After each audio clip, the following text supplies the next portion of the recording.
그걸 두려워하고 있어요. 후지산 아래의 마그마 방의 규모가 얼마나 큰가. 굉장히 지진이 활발하게 일어나요. 마그마가 땅속에 엄청나게 많이 모여있는, 지진이 일어나면 흔들어버리는, 뚜껑을 따고 분화가 일어날 수 있다. 화산재가 성층권까지 거의 수직으로 올라가요. 1707년 당시에 분화가 꽝 하고 끝난 게 아니에요. 보름 동안 이어졌어요. 화산재와 그 뜨거운 화산가스가 대기 중에서 무너져 내려서 흘러요. 굉장히 무겁기 때문에 머리통보다 큰 돌덩이, 자동차만한 돌덩이부터 해서 아주 미세한 재까지 수백 킬로미터 퍼 아워의 속도로 덮쳐오는 거예요. 아무것도 살아남을 수 없을 거예요. 지구상에 여름이 없었다고. 화산재가 태양빛을 가려가지고요. 일본에 큰 화산들 많이 있습니다. 대형 분화가 일어난다면 우리나라 동남부 지역 영향을 꽤 크게 받을 수 있지 않을까.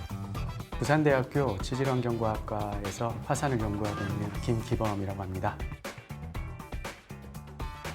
후지산은 지금 당장 분화해도 이상하지 않은 화산이라고 많은 사람들이 그렇게 평가하고 있습니다. Volcanic Explosivity Index로 약 5 정도 될 것이라고 예측을 하고 있고요. 1707년 포에이 대분화하고 유사한 형태의 분화가 일어날 가능성이 있다. 8세기부터 현재까지 이 분화 기록을 보면은 거의 한 100년 주기로 후지산에서 분화가 일어났다는 걸 알 수가 있어요. 1707년 마지막 분화가 있고 나서 지금까지 300년이 지난 거예요. 분화가 자주 일어나는 화산 있잖아요. 그런 화산들은 큰 분화가 일어나기 어려워요. 마그마가 공급률이 정해져 있는데 조그만 화산 분화가 산발적으로 계속 일어나잖아요. 모일 듯 하면 분출하고 모일 듯 하면 분출하는 거예요. 근데 한참 동안 분출이 안 일어나잖아요. 그럼 마그마가 땅속에 엄청나게 많이 모여있는, 다음번 분출이 있을 때 규모가 굉장히 크거나 폭발적일 수 있겠다. 후지산은 그 전 세계에서 가장 정확하게 관측이 되고 있는 화산 중에 하나일 거예요. 후지산 아래에서는 굉장히 지진이 활발하게 일어나요. 마그마가 가만히 있으면은 지진이 거의 안 일어나는데 마그마가 올라가기도 하고 꿈틀꿈틀 되잖아요. 그죠? 그렇게 하면은 이제 저주파성 지진이 발생하는데 후지산에서는 거의 매일 그런 지진이 발생하고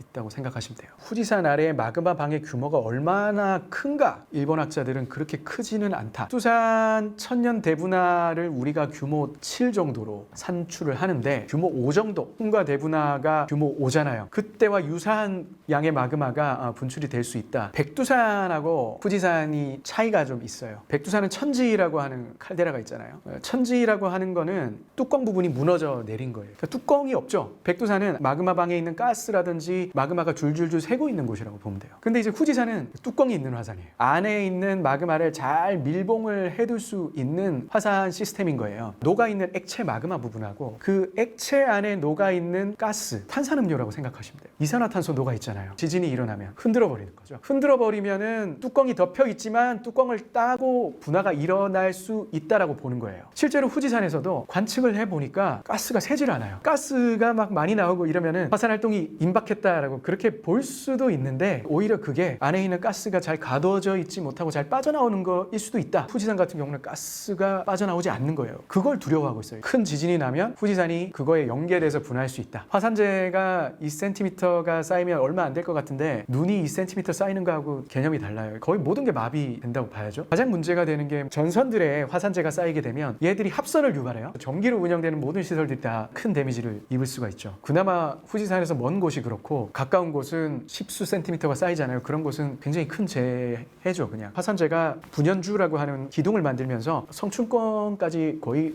수직으로 올라가요. 초음속으로. 성층권에 도달하게 되면 거기서부터 퍼져나가요. 더 이상 올라가지 못하고. 그 제트 기류를 타고 빠르게 이제 동쪽으로 확산이 됩니다. 백두산에서 천년 대분화가 일어났을 때 그때도 화산재가 동쪽으로 다 갔고, 울릉도에서도 대분화가 일어났을 때 다 동쪽으로, 일본 쪽으로 갔고, 후지산에서 폭발성 분화가 일어나면 이제 화산재가 동쪽으로 갈 거라고 보는 거예요. 후지산을 기준으로 동쪽에 위치하고 있는 도쿄도가 굉장히 위험해지는 거죠. 이재민이 한 2,700만 명 정도 예상이 된다고. 어마어마한 규모인 거죠. 1707년 당시에 분화가 꽝 하고 끝난 게 아니에요. 보름 동안 이어졌어요. 계속 화산재가 막 보름 동안 끊어지지 않는 눈이 내리는 것처럼 화산 분화 같은 경우는 팡 터져가지고 반경 내에 있는 사람들이 열에 노출돼서 사망하고 그러진 않아요. 이탈리아의 그 베수비우스 산이 폭발하면서 폼페이가 멸망했다라고 알려져 있잖아요. 그때 당시에도 화산재가 폼페이 방향으로 덮쳐서 pompe이가 멸망한 거예요. 일정 거리에 있는 모든 곳이 다 황폐화된 게 아니고 그 베수비우스 산이 있는 곳에서 만들어진 화산 쇠설성 밀도류라고 합니다. 아주 고온에 700~800도 정도 되는 시속 400~500km 속도로 진행하는 그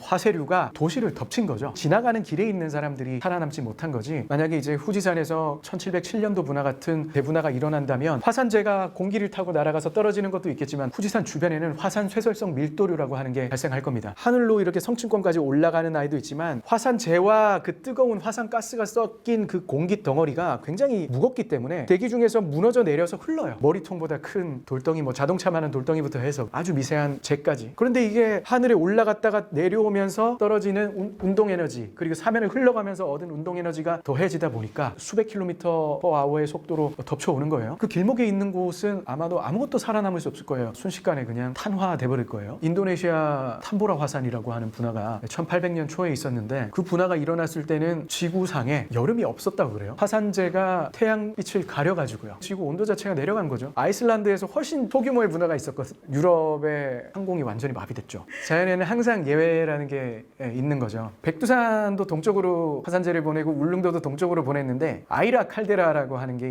가고시마 일본 쪽에 있는데 여기서 만들어진 화산재는 북쪽으로 이렇게 가죠. 이 화산재가 우리나라에서도 발견이 되거든요. 일본 큐슈 지역 같은 데서 분화가 일어나고 그때 당시의 기상 상황이 또 아주 그냥 우리나라로 뭔가 화산재를 운반할 수 있는 조건이 된다. 그랬을 때 우리나라, 특히나 제가 살고 있는 부산 지역 같은 경우는 얼마 안 되잖아요. 대한해협만 건너면 되는데 뭐. 일본에 큰 화산들 많이 있습니다. 큐슈 지역에 아소산이라든지 이런 화산에서 뭐 대형 분화가 일어난다면 우리나라 동남부 지역은 특히나 영향을 꽤 크게 받을 수 있지 않을까. 백두산하고 울릉도하고 어떤 게 더 위험하냐, 뚜껑이 잘 안 잠겨 있다 보니까 조그만 규모의 분화가 자주 일어난다고 볼 수 있는 거죠. 뭐가 더 우리에게 더 위험하겠어요? 백두산은 멀리 있잖아요.